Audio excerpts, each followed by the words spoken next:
Safiye Sultan, fully Davlatlu İsmatlu Safiya Vālida Sultan Aliyyetü'ş-şân Hazretleri, Ottoman Turkish, c. 1550 November 10, 1618, was the favorite consort of Ottoman Sultan Murad III and valide sultan to her son Mehmed III. The identity of Safiye has often been confused with that of her Venetian mother-in-law, Nurbanu, leading some to believe that Safiye was also of Venetian descent, descended from Venetian Governor of Corfu, captured by Muslim pirates and presented to the Sultan's harem in 1562. However, Safiye was Albanian, from the village of Rezi in the Ducagini mountains. In 1563, at the age of 13, she was presented as a slave to the future Murad III by Mihrimah Sultan, daughter of Suleiman the Magnificent and Hürrem Sultan.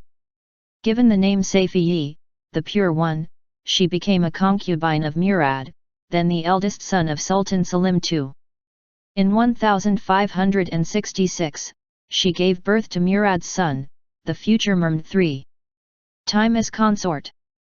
Safiye had been Murad's only concubine prior to his accession, and he continued having a monogamous relationship with her for several years into his sultanate. His mother Nurbanu advised him to take other concubines for the good of the dynasty, which by 1581 had only one surviving heir, Murad, and Safiye's son Mehmed. In 1583, Nurbanu accused Safiye of using witches and sorcerers to render Murad impotent and prevent him from taking new concubines. This resulted in the imprisonment and torture of Safiye's servants. Murad's sister Esmahan presented him with 2 beautiful concubines, which he accepted. Cured of his impotence, he went on to father 20 sons and 27 daughters. Venetian reports state that after an initial bitterness, Safiye kept her dignity and showed no jealousy of Murad's concubines. She even procured more for him, earning the gratitude of the Sultan, who continued to value her and consult her on political matters, especially after the death of Nurbanu. During Murad's latter years, Safiye returned to being his only companion. However, it is unlikely that Safiye ever became Murad's wife, though the Ottoman historian Mustafa Ali refers to her as such. He is contradicted by reports from the Venetian and English ambassadors. Valide Sultan. When Murad died in 1595, Safiye arranged for her son Mehmed to succeed as Sultan, and she became the valide Sultan, one of the most powerful in Ottoman history. Until her son's death in 1603, Ottoman politics were determined by a party headed by herself and Gazanfer Aa, chief of the White Eunuchs and head of the Enderun, the imperial inner palace. Safiye eventually enjoyed an enormous stipend of 3,000 aspers a day during the latter part of her son's reign. When Mehmed III went on the Agar campaign in Hungary in 1596, he gave his mother great power over the empire, leaving her in charge of the treasury.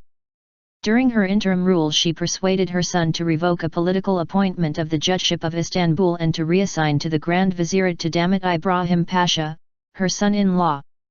During this period, the secretary of the English ambassador reported that while in the palace, Safiye espied a number of boats upon the river the Bosphorus hurrying together. The Queen Mother sent to inquire of the matter and was told that the vizier did justice upon certain chabais kop, that is, whores. She, taking displeasure, sent word and advised the vizier that her son had left him to govern the city and not to devour the women, thus commanding him to look well to the other business and not to meddle any more with the women till his master's return. The greatest crisis Safiye endured as valide Sultan stemmed from her reliance on her Kira, Esperanza Malchi. A Kira was a non-Muslim woman, typically Jewish, who acted as an intermediary between a secluded woman of the harem and the outside world, serving as a business agent and secretary. In 1600, the imperial cavalry rose in rebellion at the influence of Malchi and her son, who had amassed over 50 million aspers in wealth. Safiye was held responsible for this, along with the debased currency the troops were paid with, and nearly suffered the wrath of the soldiers, who brutally killed Malchi and her son. Mehmed III was forced to say he would counsel his mother and correct his servants.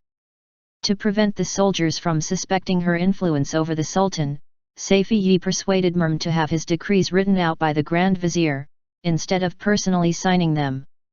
Safiye was instrumental in the execution of her grandson Mahmud in 1602, having intercepted a message sent to his mother by a religious seer, who predicted that Mehmed III would die in 6 months and be succeeded by his son. According to the English ambassador, Mahmud was distressed at how his father was altogether led by the old sultana his grandmother, and the state went to ruin, she respecting nothing but her own desire to get money, and often lamented thereof to his mother, who was not favoured of the queen mother.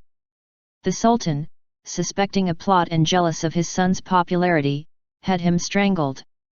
Mehmed III was succeeded by his son Ahmed I in 1603.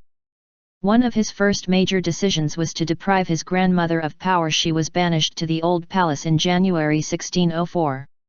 When Ahmed I's brother Mustafa I became Sultan in 1617, his mother Halim Sultan received 3,000 aspers as valide Sultan, although her mother-in-law Safiye was still alive. However, Halim received only 2,000 aspers during her retirement to the Old Palace between her son's 2 reigns. During the first months of her retirement Safiye was still alive, perhaps a neighbor in the Old Palace, receiving 3,000 aspers a day. All succeeding sultans were descended from Safiye. Foreign relations. Safiye, like Nurbanu, advocated a generally pro-Venetian policy and regularly interceded on behalf of the Venetian ambassadors, one of whom described her to the Senate as a woman of her word, trustworthy, and I say that in her alone have I found truth in Constantinople, therefore it will always benefit your serenity to promote her gratitude. Safiye also maintained good relations with England. She persuaded Mehmed III to let the English ambassador accompany him on campaign in Hungary. One unique aspect of her career is that she corresponded personally with Queen Elizabeth I of England, volunteering to petition the Sultan on Elizabeth's behalf. The two women also exchanged gifts. On one occasion, Safiye received a portrait of Elizabeth in exchange for 2 garments of cloth of silver, 1 girdle of cloth of silver, and 2 handkerchiefs wrought with massy gold. In a letter from 1599, Safiye responds to Elizabeth's request for good relations between the empires. I have received your letter, God willing, I will take action in accordance with what you have written. Be of good heart in this respect. I constantly admonish my son, the Padishah, to act according to the treaty. I do not neglect to speak to him in this manner. God willing, may you not suffer grief in this respect. May you two always be firm in friendship. God willing, may our friendship never die. You have sent me a carriage and it has been delivered. I accept it with pleasure. And I have sent you a robe, a sash, 2 large gold embroidered bath towels, 3 handkerchiefs, and a ruby and pearl tiara. May you excuse the unworthiness of the gifts. Safiye had the carriage covered and used it on excursions to town, which was considered scandalous.